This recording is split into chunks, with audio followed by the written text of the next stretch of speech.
This is part 2 of our look into securities regulation in crypto. Ready? Let's go. Yesterday, we talked about how the SEC's interpretation of Howey and other case law sets a very high bar for crypto projects to prove that their coin or token is not a security. Today, we're going to dive a little deeper on how even exchanges trading in those coins or tokens are not safe from the SEC's scrutiny. The SEC even cites the pseudonymity and dispersion of the DAO token holders as sort of cutting against any effort to say that these aren't securities. They say the pseudonymity and dispersion of the DAO token holders made it difficult for them to join together to affect change or to exercise meaningful control. I mean, in crypto, we're constantly striving to decentralize. And, part of that is, wide dispersion of tokens. We don't want centralized ownership.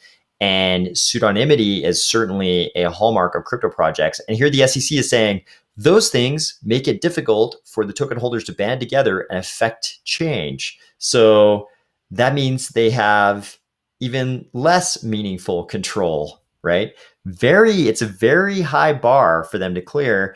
And eventually the SEC says DAO token holders relied on the significant managerial efforts provided by Slockit and its co-founders and the DAO's curators, as described above. Their efforts, not those of the DAO token holders, were the undeniably significant ones, right? And here they're citing the language in that Glenn W. Turner case. Guys, real quick, you already know we have official Army of Spies t-shirts and hoodies. There's a link down below. We now also have an official coffee. Like a lot of you, I was really appreciative of the Ethiopian government's openness to bleeding edge technology in their partnering with Cardano. So I'm drinking more Ethiopian coffee. Previously, for the last couple of weeks, I think, I've been drinking this coffee right here. Delicious. Yesterday, I ordered some of this coffee. Ethiopian Sidamo Guji. Check this out. I drink a lot of coffee, guys. I love coffee.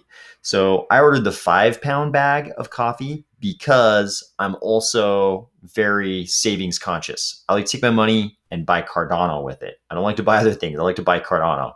So I try to save money wherever I can. So I got this deal, 5 pounds for $43.95. That is way, way cheaper than the place where I bought coffee for the last couple of years. Really excited to try this one. Sidamo Guji. I don't speak any Ethiopian languages. I have no idea how to pronounce that, but Sidamo Guji, known for having extremely fruit-forward flavors. Super excited to get this. There's a link down below. It's an affiliate link, which means if you buy this coffee, I will make billions of dollars. Okay, just kidding. But I will make a tiny commission. Link down below. The SEC basically comes to the decision because DAO tokens were securities, the DAO was required to register the offer and sale of DAO tokens unless a valid exception from registration applied. So this is what they always come to: registration or exemption, right? Registration is very costly and has a lot of requirements. Exemptions also have a bunch of requirements. So one of the most meaningful for the crypto space is that a lot of exemptions require that you limit how many non-accredited investors are involved in your offering. This completely blows the premise of crypto capital formation, right?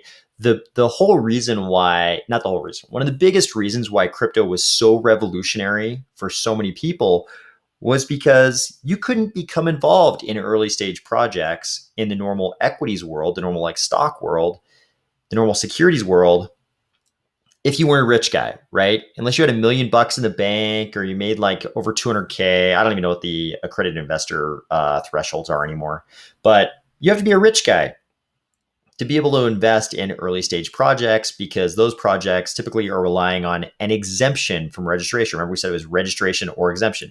They're typically relying on an exemption. And a lot of those exemptions say things like, hey, you can have X number of non-accredited investors. That number is always low. And then you can have a different number of accredited investors, rich guys. This is why it was only rich guys who were involved in all the big tech projects that come out of the legacy financial world, right?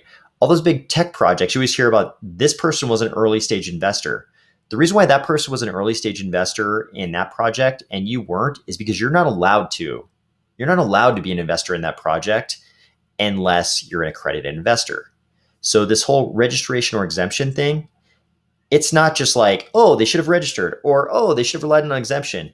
It's like you couldn't do what they did relying on those exemptions, right? They would have blown those exemptions. But the SEC isn't just going to fault Slockit and the founders of Slockit for doing what they did with the DAO. They're also going to fault the exchanges who dealt in DAO tokens. We've only talked about the 33 Act here, right, guys? The Securities Act. We haven't talked about the Securities Exchange Act, the 34 Act yet. The 34 Act says it is unlawful to effect any transaction in a security unless the exchange is registered as a national securities exchange. Again, you have to register with the SEC to exchange securities. An exchange is any organization, association, or group of persons, whether incorporated or unincorporated, which constitutes, maintains, or provides a marketplace for bringing together purchasers and sellers of securities, right? And they have a test in Rule 3B16A. The test says, does it bring together the orders for securities of multiple buyers and sellers? Does it use established non-discretionary methods under which such orders interact with each other and the buyers and sellers entering such orders agree to the terms of the trade? That's like an order book. That's like an order book on an exchange, right? We have a lot of centralized exchanges that have order books. True, these DEXs, they're not centralized, but the DEXs have to convince themselves that they're either not bringing together orders for securities of multiple buyers and sellers. That's pretty tough because it's hard to craft the argument that they're not bringing together buyers and sellers. And it's also hard to say that they're not using established non-discretionary methods under which such orders interact with each other. Like, are there rules that result in the matching of orders, right? And are you bringing together orders of buyers and sellers? If so, you're an exchange and you'd be registered with the SEC. So the SEC says the platforms that traded DAO tokens appear to have satisfied the criteria of Rule 3B16A. That's this rule up here. As described above, the platforms provided users with an electronic system that matched orders from multiple parties to buy and sell DAO tokens for execution based on non-discretionary methods. So even DEXs, even though they're decentralized, like up here, it doesn't say anything about whether or not you're centralized, decentralized. The SEC doesn't really seem to care, at least in this report. What they care about is, are you providing users with an electronic system? Certainly all DEXs are electronic, and there are users. Are you matching orders? Arguably, hard to argue they're not matching orders from multiple parties. Are you buying and selling tokens or coins that the SEC will later say are securities? Craft the argument that they're not. And are the orders executed based on non-discretionary methods, right? It's very difficult to craft an argument that all these DEXs and a lot of the other DeFi products aren't doing this, right? So at this point, you're probably asking yourself, okay, if all the things we discussed are accurate in any way, then how are all these projects going on? Because obviously there are a lot of projects that seem, going on all over crypto, in every crypto ecosystem, that seem to match, the model we just described. So basically the SEC just hasn't been enforcing. Like we said, for the last 4 years, we had Mr. Business Guy running the United States, and the SEC hasn't been enforcing. And that goes clear back to 2017, right? 2017, January. So prior to the ICO bubble, right? When the ICO bubble was just picking up steam and hadn't yet reached its climax, we were already under the pro-business guy, Mr. Business Guy, who didn't want to regulate pretty much anything in business, right? The ICO bubble just happened to match up with an anti-regulation White House administration. We no longer have that. And we might be going into another one of these periods where projects that fit the mold we just talked about are able to raise a ton of funds. Now there is some promise though, right? There is some promise. The reason why these projects are going forward, one of the reasons is probably because the new SEC chair is Gary Gensler. Gary Gensler used to teach crypto classes at MIT.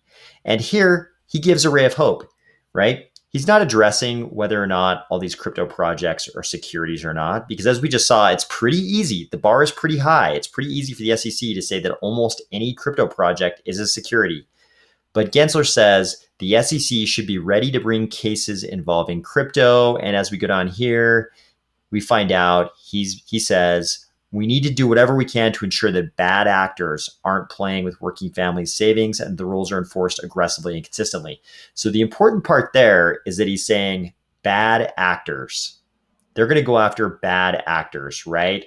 So they didn't like what Ripple was doing. They went after Ripple. They didn't like how much money EOS raised. They went after EOS. They're going to go after, and I'm not saying that they were saying those guys were bad actors, but I'm saying they don't go after everybody. I mean, with what we just reviewed, under that framework, they could go after almost any project. But it seems that they're only going after the very most, offensive cases, the ones that tend to offend your sensibilities, right? It's like, did you raise 4 billion? That's probably too much. We're going to talk to you about how you either registered or relied on an exemption. But all that could change at any time, right?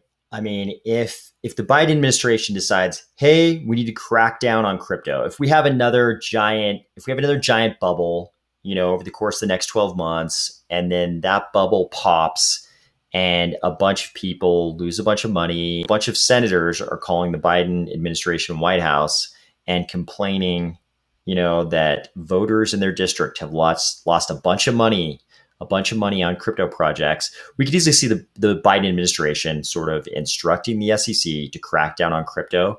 And the framework's already there. They've already laid out in reports this very, very high bar for crypto projects to convince the SEC that they're not securities, right? Very difficult feat.